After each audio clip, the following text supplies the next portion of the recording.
Hello, everyone, and welcome to today's webinar. My name is Mingjuan Liu, Director of Marketing at uBriGene's, and I will be your moderator for this session today. Before we begin, I'd like to perform a quick sound check to ensure everyone can hear us clearly. So if you can hear me, please confirm by using the Q&A box in the top right corner of the platform.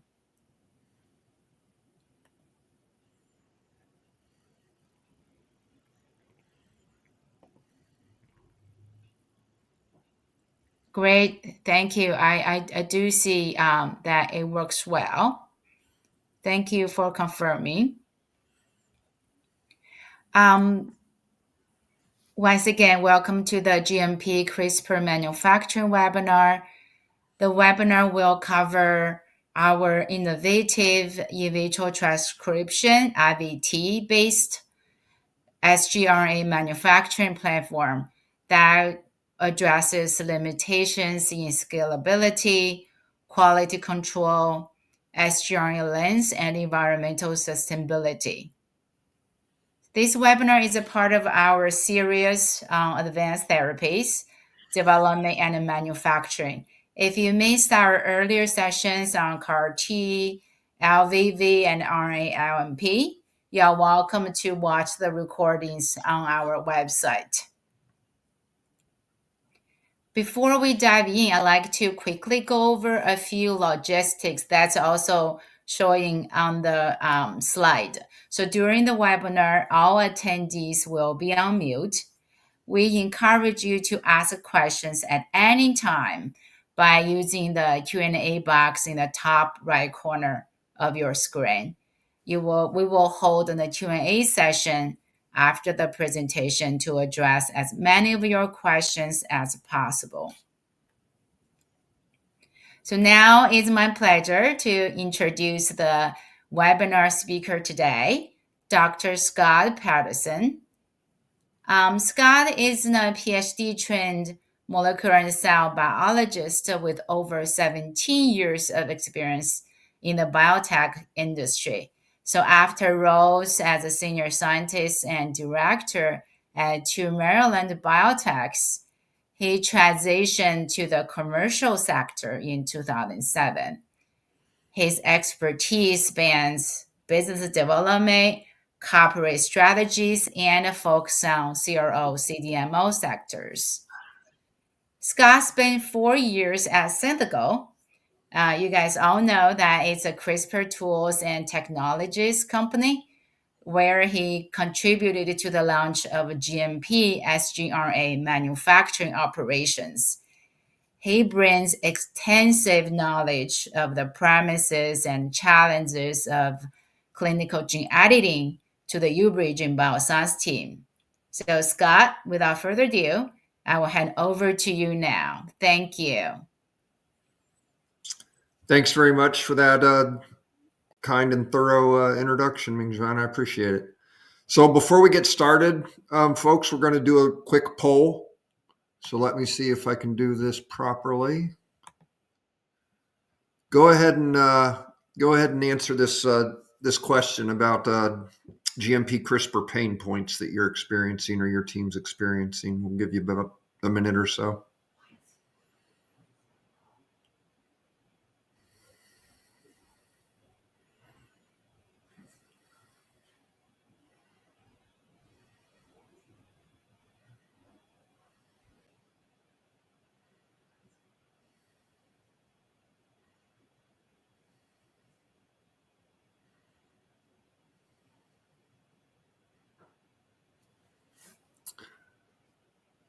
Anybody else want to cast a vote? Looks like we've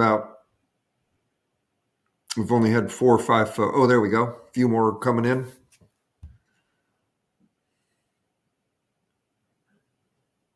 All right. Interesting. Okay. Let me do the big reveal here. Is everybody seeing that? Mingjuan, you seeing it? So it looks like It looks like the predominant response is scalability challenges that affect timeline and product quality, followed by regulatory strategy and execution. And then there was a vote for sustainability as well out of those who cast their ballots. So thank you very much. That's informative, and we'll touch on those as we move through the webinar. All right.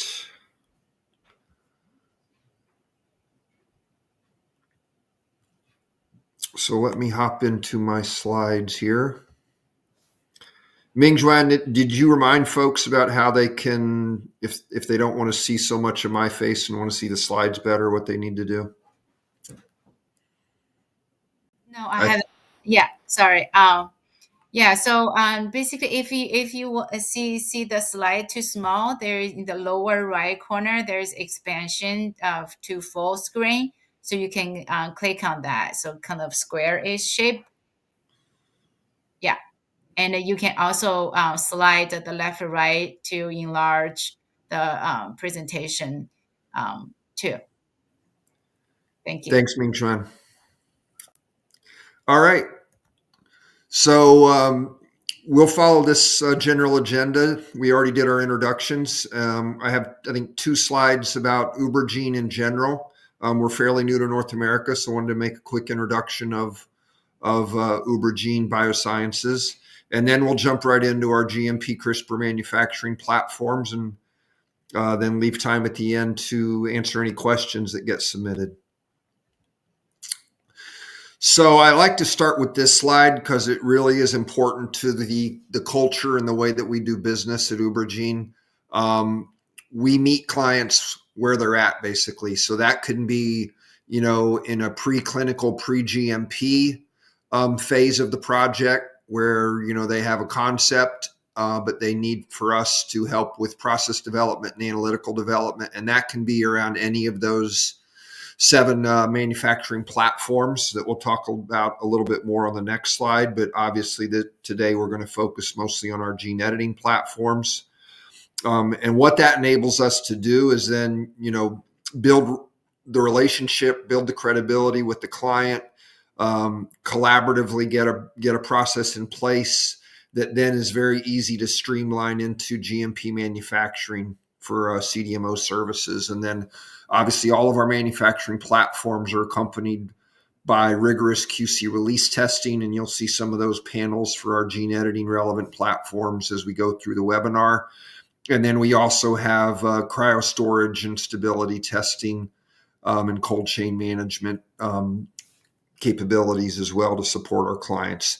And then on the far right-hand side is something that maybe you're not familiar with. I wasn't familiar with it pre-uBriGene, but as I talk on the next slide a little bit about our history, the company was started in China in 2015.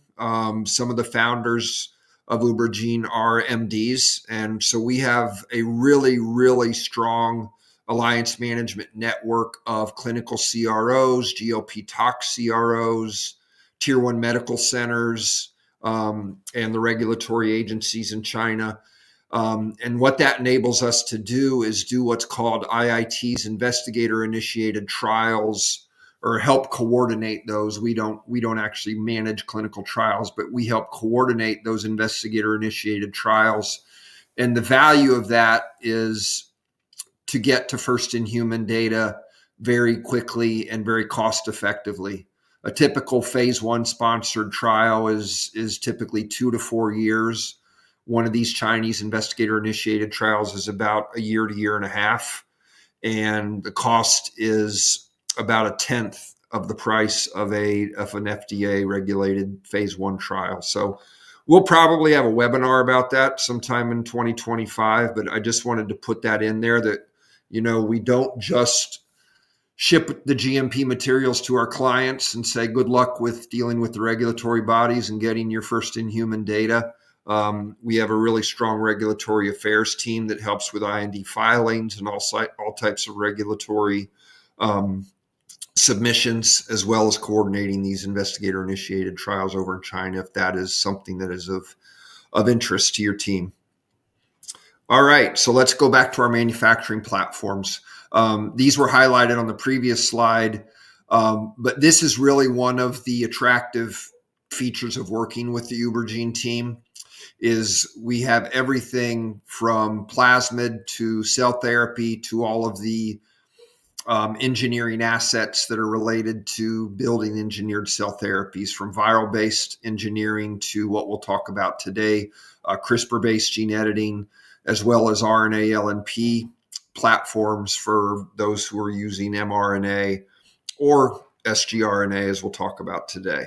And then obviously all of those platforms are associated with rigorous QC release testing, panels for safety, identity, and potency, and we'll reveal some of those details as we move through the webinar today. All right. So before we get started, just kind of set some context and why I'm excited about this webinar and why I'm really excited about the gene editing capabilities at uBriGene. Like Mingjuan mentioned, I spent many years in the gene editing space, including clinical gene editing.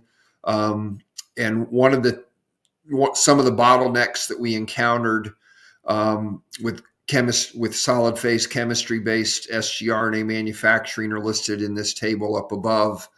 And those include scalability, length limitations, sustainability, and cost effectiveness.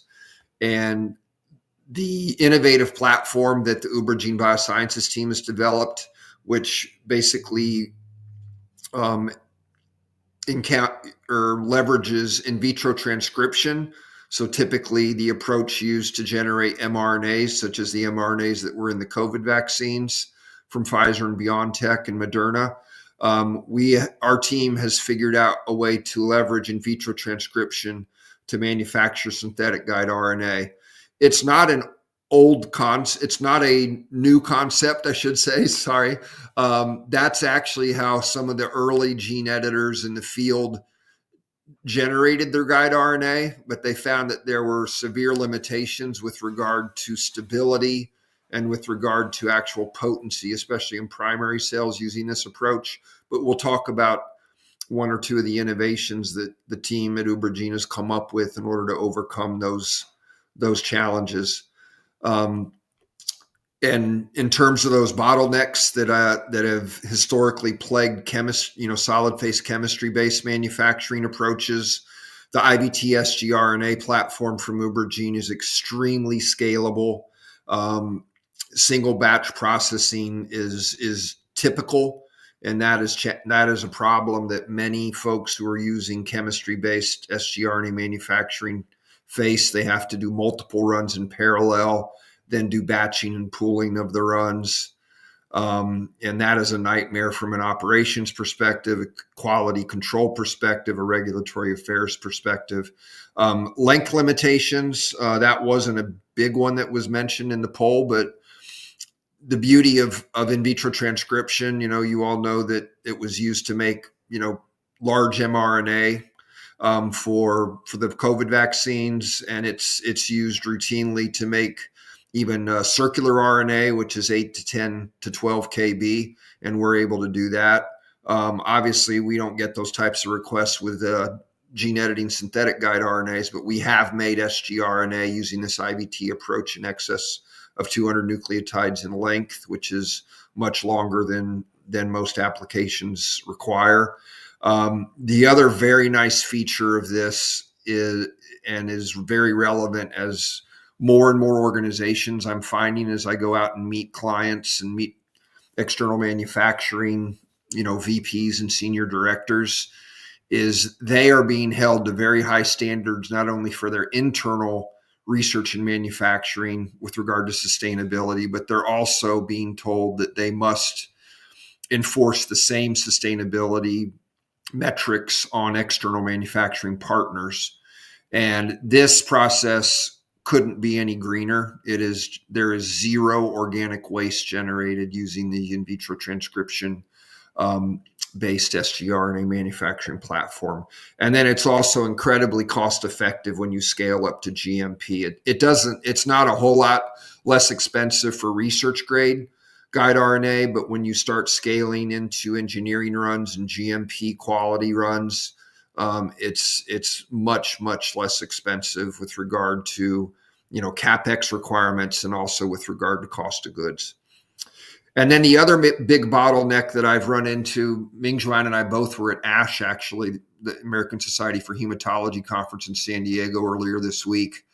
And we met with a couple of folks who were, VP of tech operations or senior director of external manufacturing. And the common thread in speaking with those folks is the headache of having to navigate dealing with 3, 4, 5 different CMC partners in order to get high quality materials for each of the types of materials needed for gene editing, for plasmid, for donor DNA, for enzyme, for synthetic guide RNA. And I hope you'll appreciate by the end of the webinar that we have a pretty reliable end-to-end solution with regard to all of the different factors that go into a gene editing therapeutic program. All right, so here's the high-level workflow for our IVT in vitro transcription sgRNA platform. It starts with the design and manufacture of the double-stranded DNA template that's used for in vitro transcription, just like you would in generating in vitro transcribed mRNA. There's a couple interesting factors or interesting aspects of that donor DNA, or I shouldn't say donor DNA, template DNA. And the most obvious one that jumps out and is very important is that blue box at the right-hand side of the DNA template schematic on this slide, and that's the adapter. I don't have a lot of information and data about the adapter that's patent pending, but the bottom line and the reason that the adapter enables us to have this approach and have it be very successful is, as most of you know who have functioned in the clinical gene editing space, most sgRNAs require either 5' and or 3' modifications, 2' O-methyls, phosphorothioate modifications. And the reason is to stabilize and increase expression levels of the guide RNA. This adapter basically circumvents the need for those post-synthesis modifications to the guide RNA. It's a huge saver of time, cost, and regulatory headaches, because you have everything there in one simple workflow where you're making these guides that have the stability that you need in order to get robust expression in challenging cell types like iPSCs and primary human hematopoietic stem cells, T cells, et cetera. And I'll show you some data on that. Once we make the DNA template, and I'll show you what that looks like here on the next slide, obviously that goes through a purification process that leads to the in vitro transcription reaction. DNA template is digested. This is just very standard downstream workflows that we know from the mRNA world. Slightly different though, because sgRNA is not mRNA. A series of chromatographic steps for purifying the synthetic guide RNA, and then aseptic fill finish and cryopreservation. So one of the things I learned in a previous role at Maravai, which is the holding company of TriLink, big mRNA service provider, products and service provider, is that the input is critically important. If you don't have good in vitro IVT DNA template, you're not going to get good yields and good purity and good quality of your downstream product. And that is the case with the IVT sgRNA workflows as well. And this demonstrates that we get very robust IVT template generation. We have a very well-established platform for doing this. So this is an example where we start, this is a 4 mil reaction where we take the PCR, 4 mil PCR reaction, post-purification and tangent and TFF, we get about 300 micrograms from that 4 mil reaction. Gel electrophoresis images, as well as the chromatographic purification profiles, are shown in the upper right and lower left-hand side of the lower left-hand locations of the slide. And the bottom line is that we get DNA preparation process that is extremely robust and stable and gives very nice yields. So a 4-mil reaction generating 300 micrograms of in vitro transcription template leads to a really nice yield of sgRNA, which you'll see on the next slide. And so this is where we take that DNA template that I just showed you on the previous slide. In this case, the team is showing data for a 2 ml IVT reaction.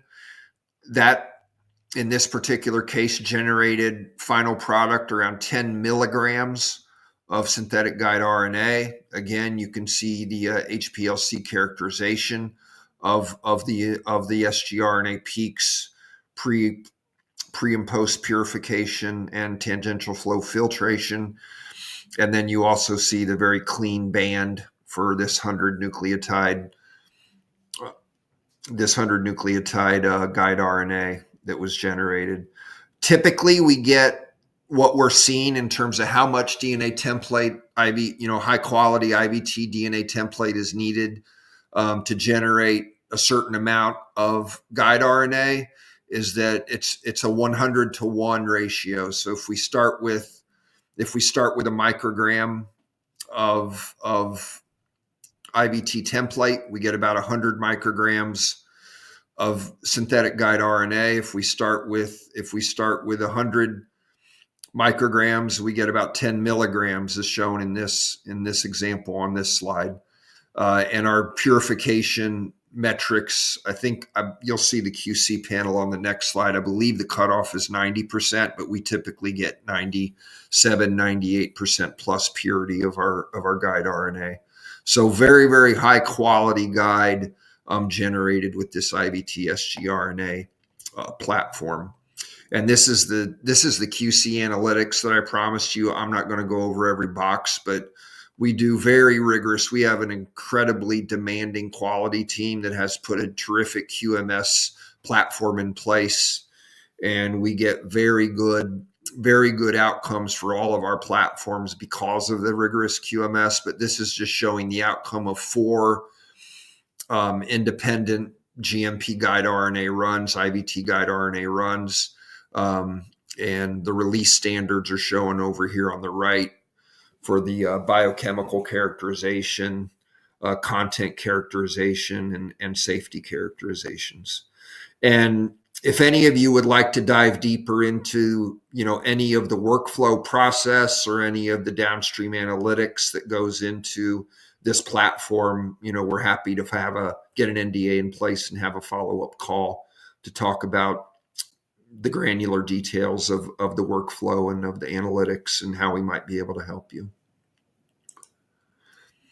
So here's the money slide. How do these guides actually look when you're doing gene edits in challenging cell types? So these are 5 different targets. I guess there's 2 here that are the beta 2 microglobulin target that typically is knocked out in CAR T programs, but these are different pieces of the beta 2 microglobulin gene being targeted by these guide RNAs. This is a project-specific target that we can't reveal, and then AAVS1 and TRAC are also commonly engineered or knockout targets. The gene editing was done using RNP, and I'll talk about that more in a couple minutes here. RNP stands for ribonucleoprotein. So we've done the team has done a really good job of developing a robust platform for generating RNP. The advantage of working with RNP is that it cuts down on the likelihood of off-target events and a free guide that can lead to random integrations and off-target events. It also is very helpful for actual clinical workflows because it cuts down on clinical process development. When you already have a GMP RNP ready to go, then you don't have to worry about, what ratio of guide to Cas9 or whatever your gene editing nuclease is. You don't have to do those process development steps in the clinic. So anyway, we pre incubate the guide, and in this case, this is wild type Cas9, the guide and the Cas9, and then we did electroporation in this case into, like I said, challenging cell types. These aren't just HEC293 or another easy to transfect cell type. These are iPSCs, and these are primary T cells, like I said, by electroporation. And what you're seeing on the far right-hand side is the results, the percent editing efficiency with our IVT sgRNA generated guides compared to comparable chemically synthesized guides that we purchased from a well-known producer of chemically synthesized guides. And you can see that in some instances we get significantly better efficiencies, but in all instances, it's comparable. We get as good as, if not better, editing efficiencies. And so that's really the important question. In terms of how many GMP guide RNAs, IVT guide RNAs we've done in a GMP environment, this is a relatively new platform. It was just built out last year and is in use, for all of this year. We've done between 5 and 10 GMP IVT sgRNA batches so far, and have gotten very positive feedback from clients on the performance of those guides. So that's the raw material in terms of guide, and it really is a very, very important innovation that overcomes a lot of the bottlenecks that were shown in that in that opening slide with regard to scalability, with regard to basically no limitation on guide length, with regard to sustainability, and with regard to cost effectiveness. And so the next step, obviously, is how do we get the guides, and how do we get actually the entire CRISPR gene editing payload into the clinically relevant cell types. And so the one of the historic ways that we've done that, and I've put it in a lighter font here simply because I'm not going to talk about it. If you go back on our webinar, archived webinars, you can learn a lot about our lentiviral platforms, and we also have great data on AAV. We've done in excess of 60 to 70, I believe it is, GMP runs of AAV and lentivirus, not with Cas enzymes necessarily, but just other lentivirus and AAV genes of interest. And so we have a very, very robust platform, and we've supported many IND filings with our viral vector platform. So I'm not gonna, and you can see some of that great application data on our newly launched website that went live about a month ago. But what I'm going to talk about is these other two, which have been areas of innovation for our team over the past year and a half. And we have some very exciting results to share there. And we're starting to get a lot of traction with these approaches for delivering gene editing payloads with our clients. So we'll start with RNP.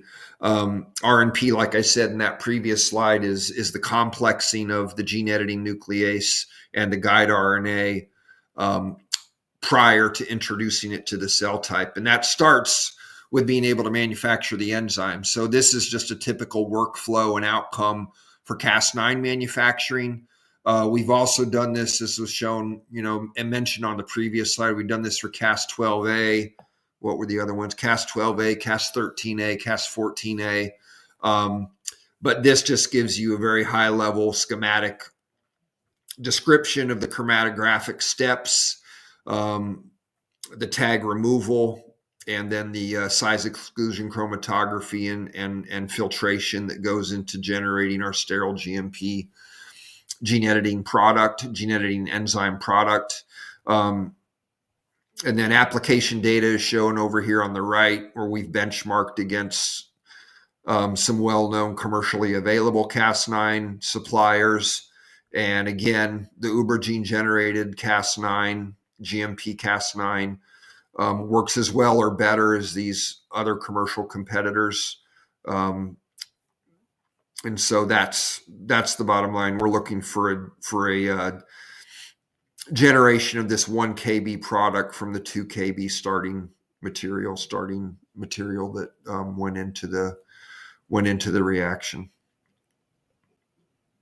So we're really good at, we don't market ourselves as a biologics company. So that's because we don't want to make antibodies for folks. But when there is a need for a critical cell and gene therapy relevant protein like the Cas9 or other gene editing nucleases, we absolutely have the expertise to manufacture those biologics. And then we take that Cas9 in this particular image, we call it our uBriGene Cas9, and it is available as a product. If you're interested, we can get you more information about that. And we pre-complex, like I said, the Cas9 with our in vitro transcribed sgRNA of interest to generate the ribonucleoprotein particle, RNP. That undergoes a filtration train and then aseptic filling and cryopreservation. And basically, there is some process development that has to be done on a guide-by-guide basis. Not every guide is created equal, but we have a process in place and a platform in place to rapidly do those process development steps and figure out what the right ratio of guide to Cas9 needs to be, what the right buffer is for getting maximal RNP formation efficiency, and optimizing the downstream filtration process to get a high purity, highly active RNP ready for use in the clinic. And then here are the analytics associated with our RNP process. You can see on the profiles up above, you can see what the peaks look like for Cas only, guide only, and then where it shows up for RNP. And then you can see the activity of the functional assay, guide only control, enzyme only control without guide, and then a titration of the RNP to show that we're getting the expected potency that we need to see, and it passes our activity specs in the QC panel. And then obviously we have residual testing for free guide, free enzyme, biochemical testing, residual DNase testing, and then safety testing, endotoxin mycoplasma of bacteria. And again, like I said previously, we can get our QC and bioanalytics experts on a call with you guys if you want to dive deeper and scrutinize how we go about the QC process on our RNP. But this is becoming a very popular offering. There's a lot of groups who would like to move toward using RNP in the clinic so that they, it minimizes, like I said, process development headaches by the folks who have to actually deliver these therapies to their patients. And then the other approach that I mentioned on this opening slide here, mRNA LNP, is another platform that we have put a lot of effort into developing in the last 2 or 3 years. And we have a terrific microfluidics-based platform that leads to very high encapsulation efficiencies. The benchmark is 90%. I think that's our QC cutoff, but it's typically, higher than 95%. It's a very scalable process. We can generate anywhere from milligrams to grams of LNP encapsulated mRNA, and we have very tightly controlled particle sizes, as you'll see on some of the subsequent slides. And the most important thing is we get very high editing efficiency of primary T cells, hematopoietic stem cells, etc. And here's the rigorous QC that our materials get subjected to based on whether or not they're a drug substance or a drug product, depending on the program we're supporting. And you can see that these are pretty demanding QC criteria for identification, for integrity, for the RNA content, the lipid content, And then obviously the lack of residuals and contaminants, and then functional potency and safety testing. And so what you see here is what we've covered in the webinar.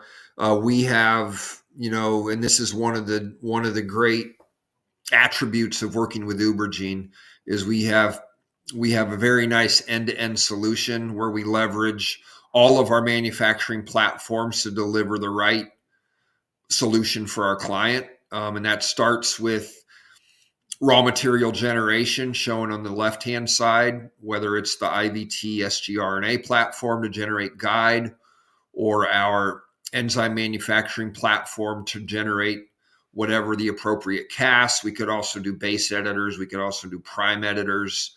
We have not done those under GMP yet, but we do have processes in place for manufacturing those alternative and innovative gene editing enzymes and enzyme complexes. And then on the top and right hand side are our different delivery modalities that we can leverage depending upon the need of the program and the preference of the client. We have great platforms for viral delivery with Lenti, Retro, AAV. And then the newest platforms that we have are shown at the top there, and at the kind of 1 o'clock on this slide, our RNP platform for delivering ribonucleoprotein particles directly into cells. Those are typically for ex vivo cell therapy approaches. And then our mRNA LNP delivery, which is being used by groups who are developing both ex vivo and in vivo gene editing approaches. And I didn't mention this explicitly, although I did show that we have iPSC editing data. But we support autologous programs, working with folks, primary hematopoietic stem cells, T cells, iPSC-derived MSCs, whatever the autologous product may be, as well as allogeneic programs where we reprogram, engineer, and bank iPSCs for use in allogeneic programs. And that is it for the webinar content, and happy to take any questions. Thank you, Scott, for such an insightful webinar. So we have time for Q&A. So if you haven't submitted your questions, please do so. The Q&A box on the top right corner, you're welcome to submit your question. So we already have some questions here. One question is about regarding the length of our IVT sgRNA platform. How long we have manufactured for the GNRA? Is there any limit or QC metrics for those larger sgRNA? Scott? Yeah. So, this is one of the hurdles that is common with chemical manufacturing. Once you get above 100 nucleotides, it starts to become challenging, and you don't have as good sequence fidelity with those longer guide RNAs. IVT, like I think I said this in in the opening slide, IVT can do 10 kb or greater in terms of circular RNA or linearized mRNA. Obviously, guide RNAs are a bit more challenging. There's a lot of secondary structure with guide RNAs, but there are no, CRISPR or prime editing or base editing applications that require kb long guides. So, we've done in excess of 200 nucleotide long guides, close to 300 nucleotide in length guides, in a non-GMP setting, just to kind of test the limits of our platform. And we get very, very high fidelity manufacturing of guides in excess of 200 nucleotides. And like I said previously, we're happy to get an NDA executed and show you some of that data if you'd like to learn more about that.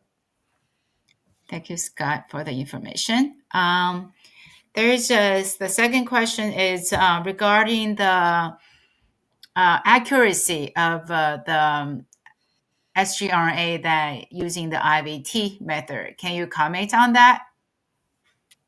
Yeah, I mean, we have rigorous, the QC panel slides that I showed for both our guide RNA as well as the characterization of any LNPs that might encapsulate guide RNA, show that we get we get very, very high fidelity, very high precision of the guide RNA sequence that we manufacture. So IVT is considered a very high fidelity platform. I didn't mention, but we use a high fidelity T7 RNA polymerase in generating these guides, and that's been an important innovation in the mRNA therapeutic space. And we also find that it definitely further improves the precision of the sequence of our IVT generated guide RNA as well.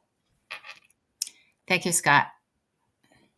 You also mentioned that the IVT sgRNA platform or process is very highly scalable. So, do you have some data showing the yield or purity at any scale?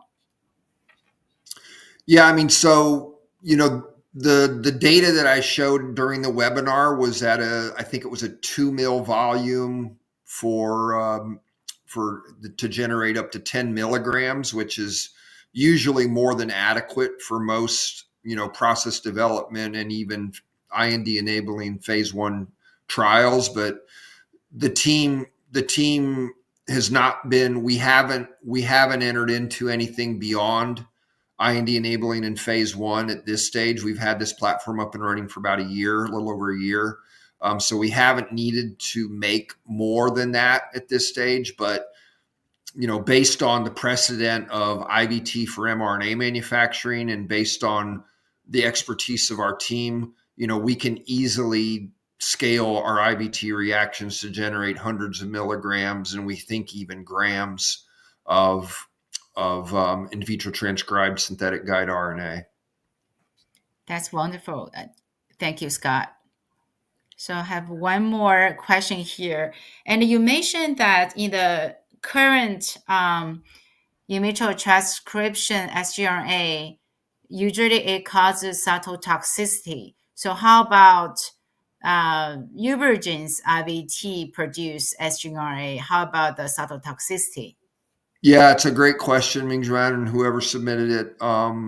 That was a big concern I had when I first heard about our IVT approach, because I know from my experience in the gene editing space that, that was one of the big limitations when people tried to use in vitro transcription to generate guides for gene editing, is that there was high cytotoxicity. There was activation of toll-like receptor pathways and other innate immunity pathways that led to cellular apoptosis. And there is some of that's going to happen with synthetic guide RNAs. Some synthetic guide RNAs have more double-stranded nature to them than others. But when we compare head-to-head chemically modified synthetic guide RNAs to our in vitro transcribed synthetic guide RNAs with our adapter sequence on them, they give very similar cell viability profiles, both in cell lines, iPSC lines, and primary hematopoietic cells like T cells and NK cells. That's great. Thank you, Scott. Any more questions? If you, it looks like there's one about kind of looking in the crystal ball here. Somebody asked, the last 2 years have been rough for biotech. How optimistic are you for 2025, especially in the CGT space? It's a great question, and you're absolutely right, Jeff, that it's been a tough road for many. We've seen a lot of very, very good technologies fail for reasons that had nothing to do with technology. But manufacturing is a huge hurdle any cell and gene therapy developer has to keep in mind and has to get over in order to have clinical success. And the thing that has attracted me to uBriGene is our relentless commitment to quality. So you saw the quality metrics that we hold our manufacturing platforms to. Our very collaborative nature. So we're not like most multinational CDMOs that kind of present you with a menu, and if you want to do anything outside of their standardized platform menu, they're going to charge you huge upcharge fees for giving you additional services. Like I said in that opening slide, we meet clients where they're at, and we do a lot of process development, analytical development with our clients before we ever go into the GMP manufacturing suites. And so I think that collaborative nature is incredibly important to overcoming manufacturing hurdles. And the other one is innovation. And you see it front and center in this webinar, the ability to adapt IVT with clever innovations so that you can actually leverage that very scalable process to manufacture guide RNA. The innovative way that we've figured out how to platformize RNP manufacturing. And then you see it if you look back on our webinars page on our website, it's all over our AAV, our lentivirus, and our mRNA LNP platforms as well. So it is a very tough environment still. But I think that if you find, manufacturing is critically important to any cell and gene therapy developer's success. And if you find a CDMO partner that is committed to quality, collaboration, and innovation, the way the uBriGene team is, then that is going to put you on a trajectory for success. You still, I'm not guaranteeing that it's not solely riding on manufacturing success. It has to be in a disease indication where there's a market, and has to show a significant improvement over standard of care therapies. But that's not something that's in uBriGene's control. Hopefully that answers the question for you, Jeff. That's great. Thank you, Scott. I think that's the last question that the audience submitted.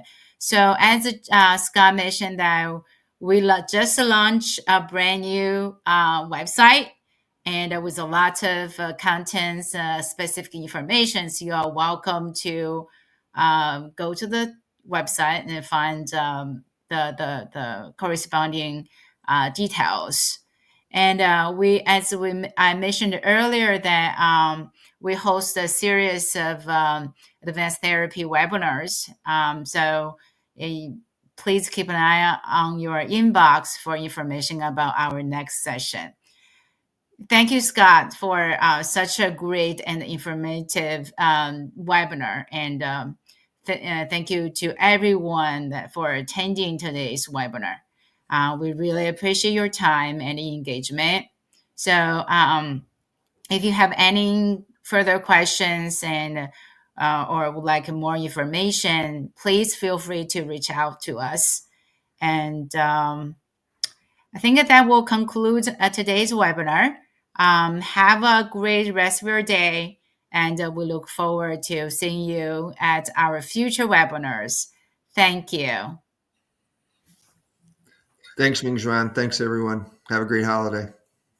All right. Have a great holiday, everybody.